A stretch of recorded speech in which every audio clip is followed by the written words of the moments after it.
Selesai sekolah di sana. Nah itu yang SMP itu kayaknya sedikit boleh saya ceritain ya. Oh sure. Karena ternyata jodoh saya itu teman SMP gitu kan. Oh ya, SMP 1 ya Bu ya. Oh. Jadi SMP waktu itu tetap kebagiannya jalan kaki dan itu harus malahan melewati area penyeberangan Jalan Jenderal Ahyani. Nah itu kan merupakan jalan provinsi yang otomatis lalu lintas padat. Juga dari zaman dulu padat ya. Tapi mungkin tidak sebanyak sekarang dan sepadat sekarang. Tapi itu juga jadi jalan lalu lintas yang paling utama dan ketika kita menyeberang itu adrenalinnya juga seumuran anak SMP gitu ya, SMP, belum terlalu SMP, ahli ya. Gitu, skill nyebrangnya itu belum terlalu ahli gitu. Jadi udah, nah itu masa-masa SMP itu sebenarnya di Kepuan. Jadi dia itu semacam dicomlang-comlangin sama teman-teman sama si bapak. Oh, oke. Dan saya. Jadi satu angkatan ya Bu ya? Iya, cinta monyet ya. Ketemu cinta monyet tuh SMP nggak sih? Iya kan? Angkatan saya 90. Iya. Mbak Nanda kenal cinta monyet umur berapa? Gantian saya yang wawancarai. Iya Bu, SMP.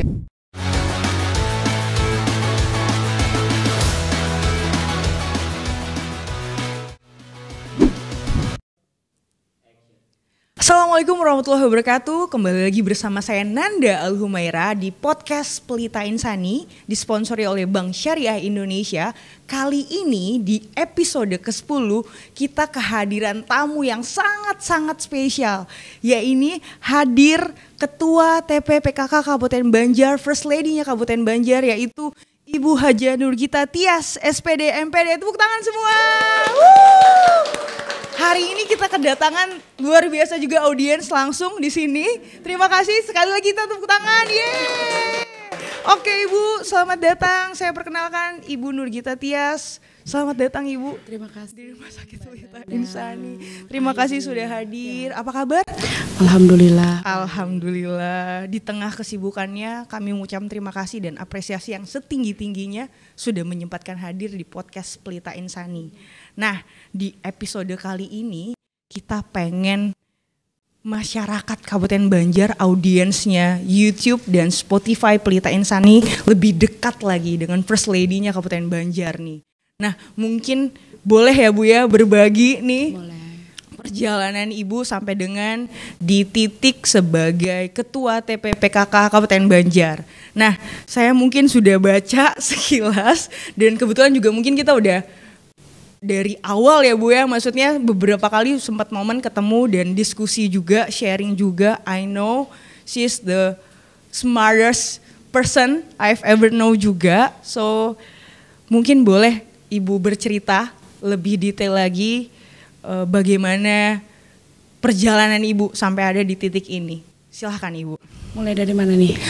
Boleh, mungkin kalau dari data sendiri Ibu kelahiran Sampit. Iya, Sampit ya. Kelahiran 1987. Betul. Ya, Kalimantan Tengah. Betul. Ya, oke, silahkan Ibu. Baik, terima kasih Mbak Sama-sama. Ini kita udah dari setahun yang lalu ya kalau nggak salah ya, baru ketemunya sekarang. Iya. Maaf ya. That's okay, terima kasih. Okay. Pertama-tama sih saya ucapin terima kasih banyak udah bisa kasih saya jadwal yang kapanpun saya mau dan kapanpun saya bisa. Wah itu satu kehormatan dan kebanggaan bagi saya. Terima kasih kalau saya sudah bisa diterima dengan demikian gitu. Memang saya kelahiran Sampit, nama lengkap Nurgita Tias. Nurgita Tias. Kan baru lahir namanya itu ya. Akrab dipanggil Gita ya Bu ya? Iya. Ya. Kalau di Kalteng namanya beda. Oh beda? Kalau di Kalteng mayoritas yang panggil saya itu Tias. Oh, Tias. Iya, kalau Gita itu areanya udah 0511. Oh gitu, iya. Kalimantan Selatan. Iya, nice. Jadi kelahiran Sampit 19 Juni 1987.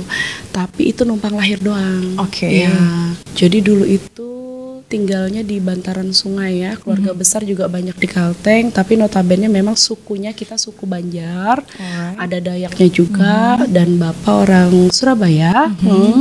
Jadi waktu itu karena saya anak kedua, kadang kalau kita ya baru menikah, mungkin itu juga terjadi sama mama saya. beliau pulang ke Sampit, ke tempat orang tua untuk melahirkan. Jadi waktu itu numpang lahir saja. Kemudian kalau orang tinggal di bantaran sungai itu ari-arinya itu nggak ditanam, Mbak. Ari-arinya itu kalau bahasa Indonesia dihanyutkan ya, dilarutkan ke Sungai Seragam namanya. Gak tahu juga tuh. Akhirnya saya umur 2 tahun stay di Banjarbaru sampai SMP kelas 3. SMP kelas 3 kemudian lulus, saya melanjutkan sekolah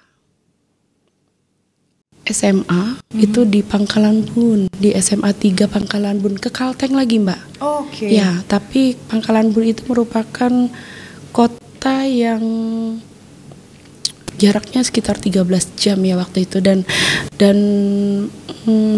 alasannya jadi pindah ke sana, jadi sekolah di sana. Nah, ini sebenarnya yang saya nggak ngerti juga ya. Ini harus mau yang jujur apa yang enggak nih? Wah, pertanyaannya silahkan Ibu. Oke, terima kasih sekali lagi Mbak Nanda, otonominya di saya gitu ya. Thank you loh. Baik, kalau bicara biografi kayaknya harus real ya. Oke, bukan fiktif. Waktu itu saya sekolah SD, TK dulu. TK-nya itu ada di belakang rumah kediaman pribadi di TK Antasari, di belakang di Jalan Jintan, di belakang di samping rumah sakit Banjarbaru Idaman yang lama, Mbak. Kalau sekarang kan udah pindah ke Trikora ya. Nah, di situ saya ngaji juga, kemudian juga ngaji TPA biasa, ngaji juga TK juga gitu ya. Lanjut SD-nya SD Kasuari. Itu saya tiap hari itu dari kecil itu saya masih ingat. Saya jalan kaki dari rumah. Jaraknya mungkin kira-kira sekitar ada 200 meter mungkin dari rumah every ya, dengan belokan. Iya, everyday. Dan gak ngerti juga gimana pola asuhnya mama waktu itu. Waktu itu yang saya ingat, saya 5 bersaudara, usia dengan saudara-saudara yang lain sedikit tidak terlalu jauh jaraknya. Jadi memang ramai waktu itu di rumah, akrab. 5 saudara, 4 perempuan, 1 laki-laki. Jalan kaki gitu ya tiap hari, tapi kadang ibu jemput, ibu juga kadang suka ibu-ibu rumah tangga ya. Kalau abah itu ASN, tapi ASN-nya ASN pusat. Jadi pekerjaannya memang ada di Banjarbaru dan keliling juga tuh ke Banjarmasin waktu itu. Kemudian singkat cerita saya lanjut SD kalau nggak salah ya, yang saya ingat aja ya Mbak. Ya, jadi saya lanjut SD-nya di SD Kasuari, lulus di sana. Kalau di SD saya nggak begitu banyak punya momen yang saya rasa perlu saya buka gitu ya. Biasalah seperti anak-anak SD lainnya, tapi tetap jalan kaki ya. Yang bedanya itu yang satunya ke timur, yang satunya ke barat. Yang satunya turunan, yang satunya turunan, yang satunya naikan. Sama aja 200 meternya nanjak ya. Jadi malah nanjak ya. Perjuangannya berarti makin naik tingkatan, perjuangannya makin naik juga. Mungkin gitu filosofinya ya. Baik. Kemudian singkat cerita SD waktu itu, terus saya dapat kesempatan untuk masuk sekolah di SMP 1 Banjarbaru sebagai salah satu SMP favorit waktu itu. Selesai sekolah di sana. Nah itu yang SMP itu kayaknya sedikit boleh saya ceritain ya. Oh sure. Karena ternyata jodoh saya itu teman SMP gitu kan. Oh ya, SMP 1 ya Bu ya. Jadi SMP waktu itu tetap kebagiannya jalan kaki, dan itu harus malahan melewati area penyeberangan Jalan Jenderal Ahyani. Nah itu kan merupakan jalan provinsi yang otomatis lalu lintas padat. Juga dari zaman dulu padat ya. Tapi mungkin tidak sebanyak sekarang dan sepadat sekarang. Tapi itu juga jadi jalan lalu lintas yang paling utama, dan ketika kita menyeberang itu adrenalinnya juga seumuran anak SMP gitu ya, belum terlalu ahli gitu, skill nyebrangnya itu belum terlalu ahli gitu. Jadi udah, nah itu masa-masa SMP itu sebenarnya di kelas 1 SMP saya sempat merasakan sudah mulai ngerti dandan, mulai ngerti dandan, sudah mulai ngerti malu gitu ya. Tapi kalau dandan anak-anak SMP seusia saya yang dulu itu paling cuman pakai bedak pipa gitu ya, terus pelembab. Iya, sampai sekarang saya pakai bedak pipa masih. Cuman sekarang package-nya aja yang berbeda ya dari yang dulu. Kalau dulu bedak pipanya tuh yang tabur nomor 4, belinya di Pasar Banjarbaru. Iya, kemasannya tuh kotak begini, terus kalau ngebuka tuh dimarahin sama mama kalau terlalu gede karena bakal boros. Jadi bukanya tuh harus kecil. Terus ditaruh ke sini, terus warnanya tuh kan kayak kuning gitu ya, Mbak, bukan putih ya. Diginiin udah gitu. Ngerasa cantik aja udah. Oh, berarti saat itu udah kenal namanya insecurity. So harus dandan gitu ya. Iya, kalau istilah sekarang itu minder kalau dulu ya. Iya, betul. Lalu akhirnya kalau teman-teman yang lain saya lihat, bedaknya kok red gitu. Iya, terus parfumnya apa dulu, Pushel ya apa, kemudian apa lagi yang satu Panbo ya, itu kan udah package-nya kan udah bukan yang tabur lagi gitu Mbak. Terus rambut saya tuh udah waktu itu kan belum terlalu banyak orang yang mengenakan jilbab, jadi rambut masih terbuka, tergerai panjang. Waktu itu ingat banget, saya kalau ke sekolah itu pakai minyak orang aring ya. Yes. Aduh, itu tuh udah berasa keren banget ya turun ke sekolah. Nah, kayak sampai setiap ke angkatan sekolah, tuh punya ininya ya. Zaman ya. Punya zamannya ceritanya sih. juga. Betul. Jadi udah waktu itu udahlah, singkat cerita saya berteman sama siapa saja gitu ya. Kebetulan ada salah satu teman yang lumayan deket, tapi nggak begitu terlalu deket ya, deket-deket anak SMP lah ya, tidak terlalu mendalam. Jadi waktu itu deket, memang perempuan. Jadi dia itu semacam dicomlang-comlangin sama teman-teman sama si bapak. Oh, oke. Dan saya jadi satu angkatan ya Bu ya? Iya, cinta monyet ya. Ketemu cinta monyet tuh SMP gak sih? Iya kan? Angkatan saya 90. Iya. Mbak Nanda kenal cinta monyet umur berapa? Gantian saya yang wawancarai. Iya Bu, SMP. Oke. Berarti dalam masa remaja awal ya.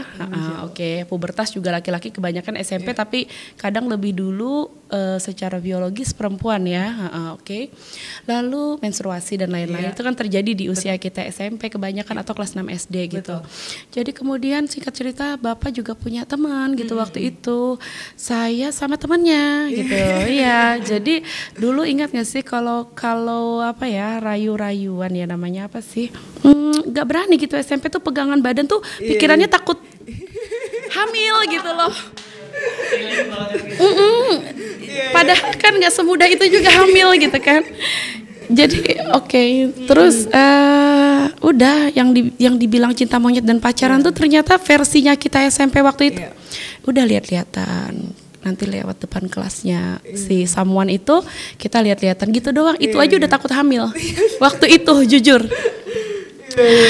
Jadi benar-benar kenangan indah sih, dan itu yang masih benar-benar saya ingat gitu ya. Singkat cerita saya lulus SMP, saya itu harus melanjutkan sekolah ke SMA, sedangkan ada saudara saya juga adik-adik yang perlu sekolah, kakak saya yang juga perlu kuliah waktu itu.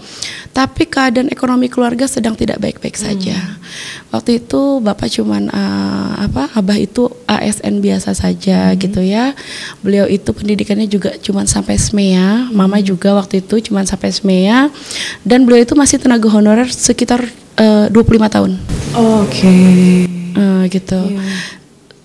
Kalau saya salah mohon dikoreksi ya, saya lupa tahunnya, pokoknya cukup lama, di atas 10 tahun beliau tuh jadi tenaga honorer. Nah, sampai saya tuh ingat banget dulu beli mie bakso, sari mie bakso sama Indomie goreng itu sebungkusnya harganya kalau nggak salah 150 sama 200, sampai naik jadi 250, sampai naik jadi 300, bedanya 50 rupiah dari sari mie yang kuah sama yang mie goreng gitu ya. Sampai sekarang masih favorit tuh ya Indomie goreng itu ya, seleraku itu. Kayaknya harus jadi sponsornya Mbak Nanda. Saya cariin nanti distributornya. Kemudian waktu itu sebenarnya kita ngerasanya makannya nikmat aja gitu, dan makannya juga nggak sampai yang kayak nggak makan gitu, enggak. Maksudnya untuk kebutuhan yang lain, untungnya rumah itu nggak nyewa gitu, masih rumah pribadi gitu kan di situ, dan sampai sekarang masih hampir kurang lebih di situ, hampir kurang lebih 40 tahun udah. Nah lalu akhirnya saya harus melanjutkan ke SMA. Ada beberapa pilihan. Kalau kamu mau lanjut sekolah, kamu harus ikut tantemu ke Pangkalan Bun. Ke Pangkalan Bun, karena tante waktu itu juga kondisinya pas denger kita nggak bisa lanjut sekolah karena biaya gitu ya. Akhirnya udah ikut aku aja, karena aku punya anak cuma satu gitu kan, laki-laki kali Bun, ya? dengan bawanya aku ke sana, akhirnya nanti aku bisa isi gitu. Ternyata benar, nggak begitu lama saya di sana, nggak nyampe setahun, 3 bulan beliau isi. Padahal jarak kehamilan beliau dengan yang kemarin itu 14 tahun udah nggak pernah isi. Ya, rezeki. jadi pancingan katanya gitu, kononnya gitu ya katanya ya. Nah lalu akhirnya dapat kembar, kembar perempuan dan laki-laki waktu itu langsung.